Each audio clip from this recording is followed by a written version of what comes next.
Kahapon po ang tagal nyo mag-resume ng session, ano ho, at may mga nag-aabang nga sa change of leadership na naging usap-usapan. Ano po nangyari kahapon? Pagkatapos kasi nung aming pinasa yung resolution honoring the Athletes. athletes nagkasundo-sundo kami na mag-usap-usap muna at saka humingi ng audience sa akin si Lauren eh. So doon kami nagpunta sa Senator's Lounge at kung sino gusto sumama, pwede. Pero hindi ako nakapagtagal sapagkat meron din akong ni-request naman ng mga ibang kasama namin ng minority na kausapin ako.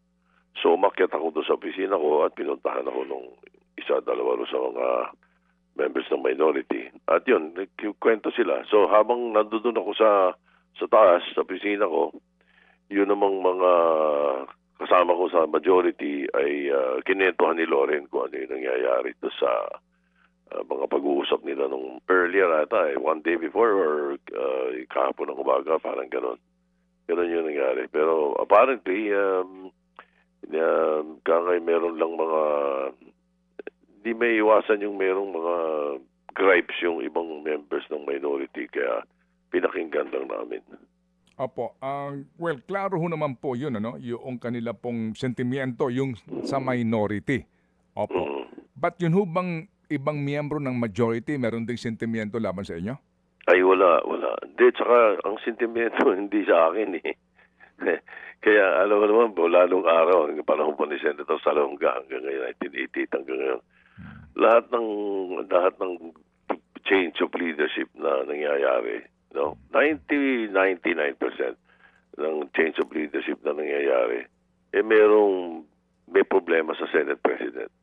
May beef sa Senate President o may nagawa ang Senate President na mali o merong kalokohan or may kawalangyaan. May hindi napagbigyan. Pwede rin. Pero bihira yun. Pero ibig sabihin, pwede rin. Hindi napagbigyan. Yun ang nagiging cause.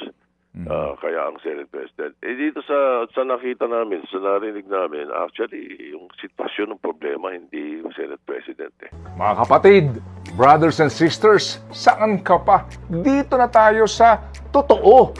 Dito na tayo sa True FM. Mga kapatid, mag-subscribe and follow po kayo sa social media accounts ng True Network PH. Yan po kami. Hanapin nyo lang True Network PH, Facebook, Instagram, YouTube, TikTok, and podcast. Mapa-Apple or Spotify man yan, mahahanap nyo kami. Lahat ng mga napapanood at napapakinggan nyo po sa programa, nasa social media accounts namin yan. So, paano mga kapatid? See you sa social media!